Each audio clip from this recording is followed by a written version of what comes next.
খবরের শুরুতেই শিরোনাম, 2-3 হাজার নয়, একেবারে 30,000 টাকা ঢুকবে অ্যাকাউন্টে। মহিলাদের জন্য বিরাট ঘোষণা। মমতার সম্পর্কে টপ সিক্রেট ফাঁস। প্রবল বিদ্রোহের মাঝেও কেন কালীঘাট শিবিরে মুখ খুললেন শোভনদেব চট্টোপাধ্যায়।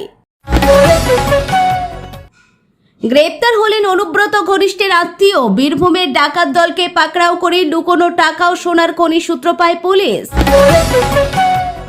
শীঘ্রই শুরু শিক্ষক নিয়োগ। হাজার হাজার চাকরি প্রার্থীদের বুকে আশা জাগিয়ে বিরাট ঘোষণা শুভেন্দু। সেবাশ্রয়ের নামে বিরাট জালিয়াতির পর্দাফাঁস। আরও চাপে অভিষেক। ঘনিষ্ঠের বাড়িতে বিশাল পুলিশ বাহিনী। আসছে বিস্তারিত খবরে। মহিলাদের জন্য নানান উদ্যোগ নিয়েছে সরকার। মহিলাদের আর্থিকভাবে স্বনির্ভর করে তুলতে নানান প্রকল্প চালু করা হয়েছে প্রশাসনের তরফে। নতুন বিজেপি সরকার ক্ষমতায় এসেই মহিলাদের জন্য অন্নপূর্ণা ভাণ্ডার চালু করেছে। মাসে 3,000 টাকা করে ঢুকছে মহিলাদের ব্যাংক অ্যাকাউন্টে। এবার মহিলাদের জন্য এলো আরও বড় খবর। এবার আর 1-2 হাজার টাকা নয়, একেবারে 30,000 টাকা পাবেন উপভোক্তারা। এমনই বড় ঘোষণা করল দিল্লি সরকার। দিল্লি লক্ষ্মী যোজনার আওতায় মহিলারা পাবেন মাসে 2,500 টাকা করে, অর্থাৎ বছরে 30,000 টাকা। এই প্রকল্প বাস্তবায়িত করতে 5,110 কোটি টাকার বাজেট বরাদ্দ করা হয়েছে বলে খবর।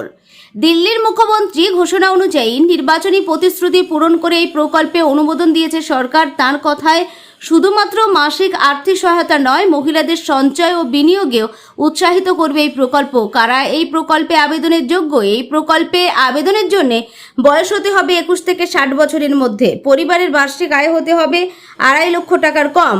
একটি পরিবার থেকে শুধুমাত্র একজন মহিলা এই প্রকল্পের সুবিধা পাবেন। একই পরিবারে একাধিক যোগ্য মহিলা থাকলে সবচেয়ে বেশি বয়সী মহিলাকে প্রকল্পের জন্য অগ্রাধিকার দিতে হবে।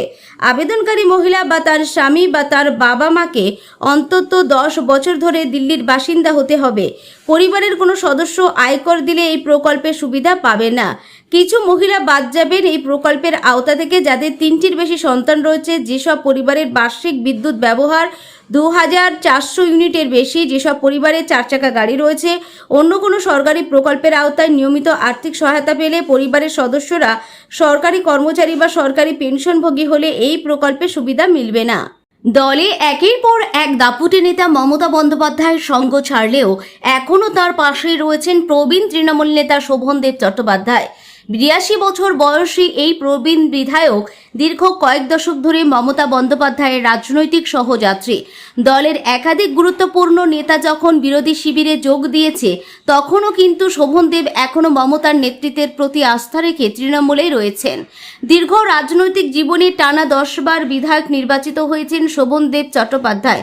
তৃণমূল কংগ্রেস প্রতিষ্ঠার পর থেকে মমতা বন্দ্যোপাধ্যায়ের প্রতি তাঁর আনুগত্য সর্বজনবিদিত। মমতার ঘনিষ্ঠ বৃত্তের বাইরে থেকেও দীর্ঘদিন ধরে নীরবে তাঁর পাশে থেকেছেন শোভনদেব। মমতা ঘনিষ্ঠ তৃণমূলের এক বিধায়কের কথায়, দিদির প্রতি শোভনদার আনুগত্য নিয়ে কখনোই প্রশ্ন ওঠেনি। মমতার সঙ্গে কংগ্রেস ছেড়ে তৃণমূলে আসা কিংবা পরবর্তী দলে যোগ দেওয়া একাধিক সিনিয়র নেতা ইতিমধ্যেই দুর্নীতি ও আর্থিক অনিয়মের অভিযোগে জড়িয়েছেন। সেই সময় শোভনদেব দলের সাংগঠনিক ও রাজনৈতিক অবস্থান ধরে রেখেছেন। এমনকি মমতা বন্দ্যোপাধ্যায়ের ব্যক্তিগত সততা নিয়েও যখন চিটফান্ড কাণ্ডের সময় প্রশ্ন উঠেছিল, তখন শোভনদেব তার পাশে ছিলেন। বর্তমান মুখ্যমন্ত্রী শুভেন্দু অধিকারী বিধানসভায় শোভনদেব চট্টোপাধ্যায়কে ভদ্রলোক বলে উল্লেখ করেছেন। তবে দীর্ঘ অভিজ্ঞতা এবং দলের প্রতি আনুগত্য থাকা সত্ত্বেও তৃণমূলের শীর্ষ সাংগঠনিক পরিসরে তাঁর অবস্থান সবসময় কিছুটা সীমিত ছিল বলে রাজনৈতিক মহলের একাংশের মত। মমতা বন্দ্যোপাধ্যায়ের প্রথম মন্ত্রিসভায় জায়গা পাননি শোভনদেব। পরে তৃণমূলের শ্রমিক সংগঠন গড়ে তোলার ক্ষেত্রে গুরুত্বপূর্ণ ভূমিকা নিলেও 2009 সালের মাঝামাঝি সময়ে তাকে সংগঠনের সর্বভারতীয় চেয়ারম্যান করা হয়। তবে দৈনন্দিন সাংগঠনিক কাজকর্মে তার ভূমিকা সীমিত ছিল বলে অভিযোগ। অনুব্রত মণ্ডলের ঘনিষ্ঠ ব্যবসায়ী টুলু মণ্ডলের আত্মীয় মিনারের বাড়ি থেকে বুধবারে 28.5 কোটি টাকা উদ্ধার হয়। পাওয়া যায় 15 কেজি সোনাও। তারপরে রাতভর চলে সিজার লিস্ট তৈরির কাজ। অবশেষে গ্রেপ্তার করা হলো মিনার মণ্ডলকে। অনুব্রত মণ্ডলের ঘনিষ্ঠ ব্যবসায়ী টুলু মণ্ডলের আত্মীয় মিনারের বাড়ি থেকে বুধবারই 28.5 কোটি টাকা উদ্ধার হয়। পাওয়া যায় 15 কেজি সোনা। তারপরে রাতভর চলে সিজার লিস্ট তৈরির কাজ। বৃহস্পতিবার সকালে ট্রাঙ্ক ভর্তি সেই টাকা এবং সোনা বাজেয়াপ্ত করে নিয়ে যায় তদন্তকারীরা। বাড়ি থেকে তুলে নিয়ে যাওয়া হয় মিনারকেও। বৃহস্পতিবারে তাকে সিউড়ি আদালতে হাজির করানো হবে। ধৃত মিনারকে পুলিশ গাড়িতে তোলার সময় একাধিকবার জানতে চাওয়া হয় এই বিপুল পরিমাণ টাকার উৎস কি, কোথা থেকে এলো এই টাকা কার। তবে কোনো প্রশ্নের উত্তর তিনি দেননি। যদিও বীরভূমের পুলিশ সুপার বিদিত রাজ বুন্দেজ ইতিমধ্যেই জানিয়েছেন, তল্লাশির সময় মিনার স্বীকার করেছেন এই টাকা এবং সোনা টুলু মণ্ডলের অপরাধমূলক সিন্ডিকেটের। পুলিশ সূত্রে খবর, গত মঙ্গলবার মোহাম্মদ বাজার থানার আধিকারিকরা 7 জন ডাকাতকে গ্রেপ্তার করে। ওই ডাকাত দলের সূত্র ধরে অনুব্রত ঘনিষ্ঠের আত্মীয়ের বাড়িতে টাকা ও সোনার খনির হদিশ পান তদন্তকারীরা। সূত্রের খবর, অর্জুন লোহার, শেখ গ্যাসউদ্দিন, শেখ ফরজুদ্দিন, পুলক সাহা, শেখ ফিরোজ আহমেদ, অভিনব হাদশা এবং রবি কুমার গুপ্ত, এই 7 জনকে মঙ্গলবার ডাকাতির মামলায় গ্রেপ্তার করা হয়। বুধবার ধৃতদের দুদিনের পুলিশ হেফাজতের নির্দেশ দেয় সিউড়ি আদালত। ওই মামলার তদন্তের সূত্রেই মঙ্গলবার গভীর রাতে মোহাম্মদ বাজারের দেউজাই মিনারের বাড়িতে হানা দেয় পুলিশ। সেই থেকেই বৃহস্পতিবার সকাল পর্যন্তই চলে পুলিশি অভিযান। বুধবার রাতে পুলিশ সুপার জানান, মিনারের বাড়ি থেকে নগদ 28.5 কোটি টাকা উদ্ধার হয়েছে, সঙ্গে পাওয়া প্রায় 15 কেজি সোনা। সেই থেকে রাতভর চলে সিজার লিস্ট তৈরির কাজ। গোটা পর্ব মিনারের বাড়ি ঘিরে রেখেছিল পুলিশ এবং কেন্দ্রীয় বাহিনী। আজ সকাল থেকেই একের পর এক ট্রাঙ্ক নিয়ে বেরোন তদন্তকারীরা। বাড়ি থেকে বের করা হয় আলমারিও। মোট 6টি ট্রাঙ্ক এবং 2টি আলমারি বের করা হয়। অনুব্রত ঘনিষ্ঠ ব্যবসায়ীর আত্মীয়ের বাড়ি থেকে সূত্রের খবর, এই ট্রাঙ্ক এবং আলমারিগুলির মধ্যেই লুকোনো ছিল নগদ টাকা এবং সোনা। মিনারের বাড়ির বাইরে দাঁড়িয়েছিল পুলিশের ভ্যান। বাজেয়াপ্ত হওয়া ট্রাঙ্কগুলিকে পুলিশের ভ্যানে তুলে নিয়ে যাওয়া হয়। আলমারিগুলি তোলা হয় অপর একটি ছোট পণ্যবাহী গাড়িতে। তারপরে সেগুলি নিয়ে মোহাম্মদ বাজার থেকে পুলিশ রওনা দেয় সিউড়ি ট্রেজারির উদ্দেশ্যে। বীরভূমের নগদ এবং সোনা উদ্ধারের ঘটনায় বুধবারে মুখ খুলেছেন মুখ্যমন্ত্রী শুভেন্দু অধিকারী। রাজ্যবাসীকে আশ্বস্ত করেছেন, দুর্নীতির সঙ্গে যুক্ত কাউকেই ছাড়া হবে না। শুধু তাই নয়, পূর্বতন তৃণমূল সরকারকে নিশানাও করেছেন তিনি। তার কথায়, দুর্নীতিবাজদের বিরুদ্ধে আমাদের সরকারের 0 টলারেন্স নীতি বজায় থাকবে। তার সতর্কবার্তা, অন্যায়ের সঙ্গে যুক্ত থেকে বা সরকারি সম্পদ লুট করে বা তৎকালীন ক্ষমতাসীন রাজনৈতিক দলের সঙ্গে আঁতাত করে যারা সম্পত্তি গড়ে তোলেন, তাদের কাউকেই ছাড়া হবে না। বাম ও তৃণমূল কংগ্রেসকে তীব্র আক্রমণ করে রাজ্যের উন্নয়নে যুগান্তকারী পদক্ষেপের কথা ঘোষণা করলেন পশ্চিমবঙ্গের মুখ্যমন্ত্রী শুভেন্দু অধিকারী। তার অভিযোগ, বিদেশি আদর্শ, বিদেশি শক্তির প্রভাবে কমিউনিস্টরা দীর্ঘ 34 বছর বাংলাকে শাসন করেছে। একই সঙ্গে তৃণমূল কংগ্রেসকে জামাতি তৃণমূল বলে কটাক্ষ করেন তিনি। মুখ্যমন্ত্রী বলেন, তার সরকার বাংলায় এমন শক্তিকে সরিয়ে দিয়েছে যারা বাংলাকে গ্রেটার বাংলাদেশে পরিণত করার স্বপ্ন দেখেছিল। প্রধানমন্ত্রী নরেন্দ্র মোদীর নেতৃত্বে এবার নতুন করে বাংলাকে গড়ে তোলা হবে বলেও দাবি করেন তিনি। রাজ্যে ল্যান্ড জিহাদ এবং লাভ জিহাদ বন্ধ করাও ডাক দেন শুভেন্দু। তার দাবি, আইন শৃঙ্খলা আরও শক্তিশালী করা, বেআইনি কার্যকলাপের বিরুদ্ধে ব্যবস্থা নেওয়া এবং বাংলার সার্বিক উন্নয়ন নিশ্চিত করাই তার সরকারের অন্যতম লক্ষ্য। একই সঙ্গে সাধারণ মানুষকে সামাজিক সম্প্রীতি বজায় রাখার পাশাপাশি রাজ্যের উন্নয়নে সরকারের সঙ্গে সহযোগিতা করার আহ্বান জানান তিনি। উল্লেখ্য, চলতি বছরের মে মাসে বিধানসভা নির্বাচনের বড় জয় পেয়ে প্রথমবারের মতো পশ্চিমবঙ্গে সরকার গঠন করেছে বিজেপি। এর ফলে রাজ্যে তৃণমূল কংগ্রেসের 15 বছরের শাসনের অবসান হয়েছে। এদিন রাজ্য সরকারের আগামী দিনের অগ্রাধিকারের কথাও তুলে ধরেন শুভেন্দু। তার বক্তব্য, শিক্ষা, স্বাস্থ্য, কর্মসংস্থান এবং শিল্পের উন্নয়নই বিজেপি সরকারের প্রধান ও প্রথম লক্ষ্য।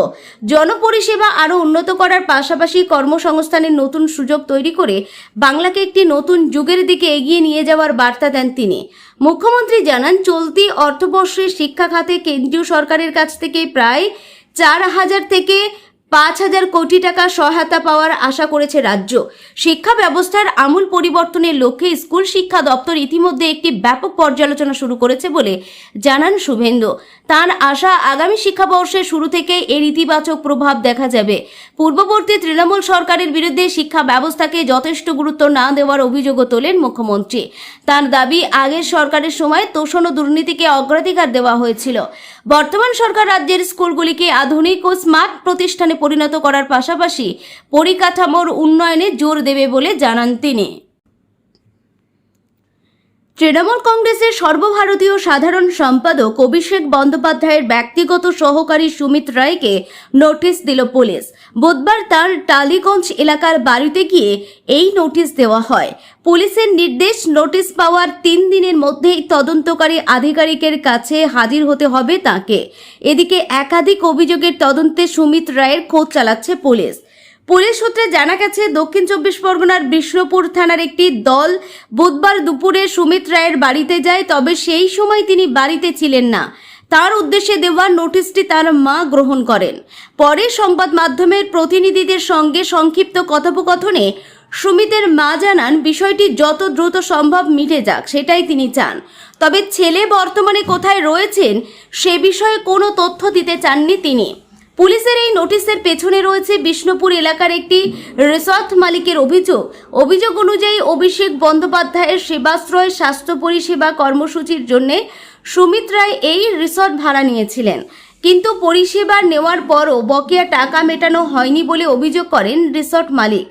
এই মামলাতেই সুমিতকে 3 দিনের মধ্যেই তদন্তকারী আধিকারিকের সামনে হাজির হওয়ার নির্দেশ দেওয়া হয়েছে। তবে শুধু বকেয়া টাকা সংক্রান্ত অভিযোগই নয়, সুমিত রায়ের বিরুদ্ধে আরও একাধিক অভিযোগের তদন্ত করছে পুলিশ। তার বিরুদ্ধে জমি সংক্রান্ত প্রতারণা এবং তৃণমূল কংগ্রেসের টিকিট পাইয়ে দেওয়ার প্রতিশ্রুতি দিয়ে টাকা আদায়ের অভিযোগও রয়েছে। এই সব অভিযোগের তদন্ত শুরু হওয়ার পর থেকেই তিনি পুলিশের নাগালের বাইরে রয়েছেন বলে জানা গেছে। এর আগে জুন মাসে পশ্চিম মেদিনীপুর জেলা পুলিশের একটি দল সুমিত রায়ের খোঁজে অভিষেক বন্দ্যোপাধ্যায়ের কালীঘাটের বাড়িতেও তল্লাশি চালিয়েছিল। পুলিশ সূত্রে দাবি, সুমিতের মোবাইল ফোনের লোকেশন ট্র্যাক করে তদন্তকারীরা অভিষেকের বাড়িতে পৌঁছেছিলেন, তবে সেখানে সুমিতকে পাওয়া যায়নি।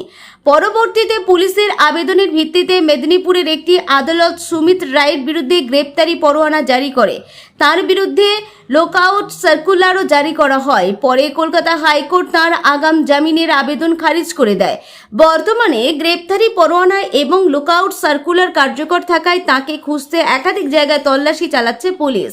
সুমিত রায়কে ঘিরে ওঠা অভিযোগকে কেন্দ্র করে রাজ্য রাজনীতিতেও শুরু হয়েছে চাপানুতর। বিজেপির অভিযোগ, তৃণমূল নেতৃত্বের ঘনিষ্ঠদের ঘিরে ওঠা এই অভিযোগ বৃহত্তর দুর্নীতির একটি ধারাবাহিকতাকেই প্রকাশ করছে। যদিও তৃণমূলের তরফে অভিযোগগুলি নিয়ে এখনও বিস্তারিত কোনো প্রকাশ্য বিবৃতি দেওয়া হয়নি। দলের তরফে বলা হয়েছে, আইনের পথেই চলবে। এক সিনিয়র পুলিশ আধিকারিকদের দাবি, গ্রেপ্তারি পরোয়ানা এবং লুকআউট সার্কুলার থাকা সত্ত্বেও সুমিত রায়ের সন্ধানে বিভিন্ন জায়গায় তল্লাশি অভিযান চালানো হচ্ছে। তাকে দ্রুত খুঁজে বের করার চেষ্টা চলছে।